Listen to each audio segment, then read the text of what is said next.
Hello, everyone, and welcome to this edition of Capture. I'm Rudy Reynoso. And I'm Anna Ramos.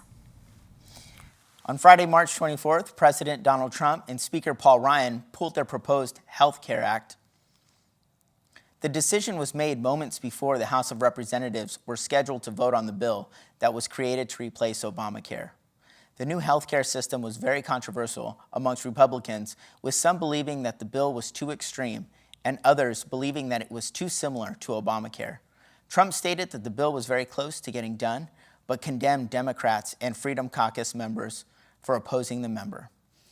After the decision, Speaker Ryan stated in a press conference, "We came really close today, but we came up short. I will not sugarcoat this.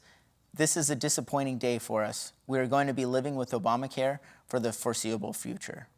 For the moment, Republicans will be moving on from health care and on to tax reform. Last week, the Center for Diversity, Equity, and Inclusive Excellence hosted a forum on diversity in the student population. I spoke with the event coordinators to hear their thoughts. This past Tuesday, March 21st, the Center for Diversity, Equity, and Inclusive Excellence held a diversity workshop and luncheon at the LAPC, where they discussed conversations centered around sexuality and gender identity in Christian higher education. Sex is a good thing. APU thinks sex is a good thing, right? You can go and tell your friends that. I think that events like Tuesday's forum give us a common language, give us a common base of knowledge, so that we can have informed conversations about difficult topics. And so with regard to sexual orientation and gender identity, many in our community have formed opinions without any real education about it.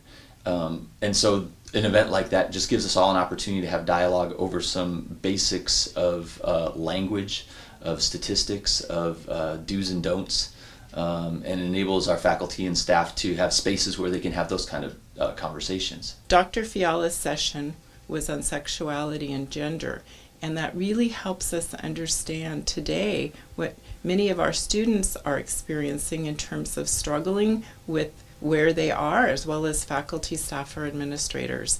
And so we need to be able to support our community through education. Raising awareness is important for all of us, whether we're staff, faculty, or students.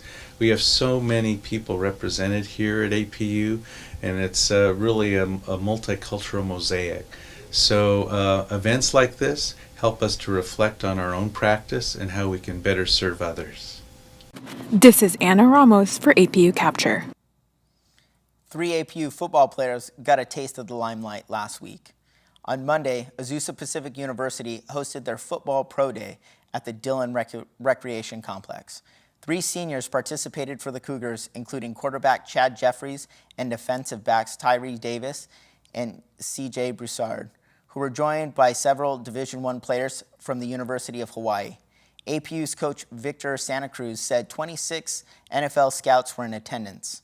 Also, former Cougar running back Terrell Watson stopped by. The players did many drills like 40-yard dash, 3-cone drill, 20-yard shuttle, bench press, and many more. Good luck to the players with their future careers.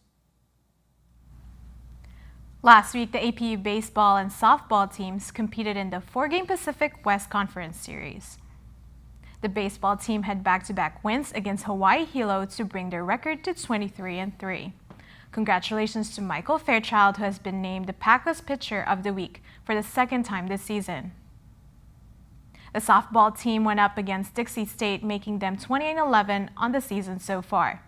The men's tennis team is also doing well, with an overall score of 10-3 after defeating Colorado Mesa. The women's tennis team came out on top against Mesa as well. As for the women's water polo team, they landed a tallied 9-5 win against the Concordia Eagles this past Friday. They are now at an overall improved score of 11-8. Best of luck to all of APU sports. Last week, a forum on women in ministry held an event to bring awareness to sexual violence and assault.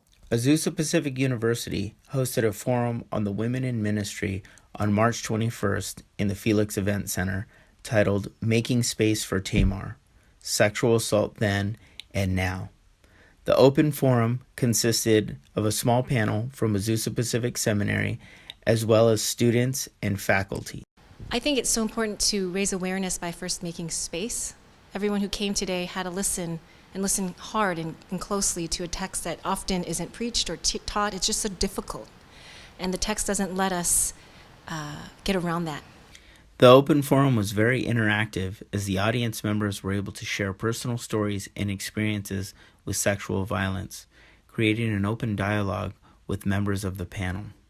And so the importance of raising issues like these is that we give perhaps awareness of it first, second, witness it, to remember it, and to the most important part is to, as a community, come together and mourn and practice the spirituality of lament. Through shedding light on Tamar's story and discussing sexual assault and violence, we are able to remember the importance of awareness. And hopefully that will also open conversations as pastors, as students, as ministers on campus, at church, or at home, that this is serious and this is something that we need to confront, we need to listen to, we need to lament, and we need to actually act accordingly. That concludes this edition of Capture. I'm Rudy Reynoso. And I'm Anna Ramos. Be sure to like us on Facebook and follow us on Instagram at APU Capture. Have a great week.